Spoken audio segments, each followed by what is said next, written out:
Lo pernah kepikiran gak kenapa teori bumi datar dan kubah langit malah makin banyak yang percaya? Padahal kelihatannya kan absurd banget. Jadi gini, salah satu alasannya adalah soal penerbangan. Katanya nih, rute penerbangan internasional itu banyak yang gak logis kalau bumi benar-benar bulat. Dan teori ini bilang pesawat sering muter terlalu jauh karena mereka harus mengikuti peta bumi datar. Belum lagi soal Antartika. Pada teori ini, Antartika dianggap bukan benua biasa, tapi dinding es raksasa yang ngebatasin dunia kita. Makanya, wilayah ini dijaga ketat dan gak sembarang orang bisa masuk ke sana. Lalu soal gravitasi.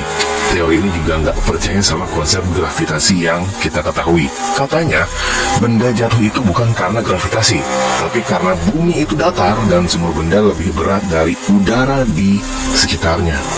Ada juga nih, teori bahwa NASA cuma alat propaganda untuk meyakinkan kita kalau bumi itu bulat. Bahkan, foto-foto bumi dari luar angkasa katanya hasil CGI. Dan roket yang diluncurin cuma buat hiburan publik. Terus teori soal bulan. Katanya bulan nggak memantulkan cahaya matahari, tapi bulan itu bercahaya sendiri. Makanya suhunya malah lebih dingin di bawah sinar bulan. Karena cahaya matahari dan cahaya bulan dianggap punya sifat yang berlawanan.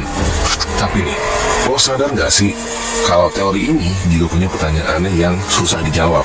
Misalnya, kalau bumi itu datar dan ada dinding es Antartika, terus apa yang ada di balik dinding tersebut? So, teori tentang bumi datar emang selalu menarik untuk dibahas. Dan menurut lo, kira-kira apa yang meyakinkan lo bahwa bumi itu datar dan bukan bulat?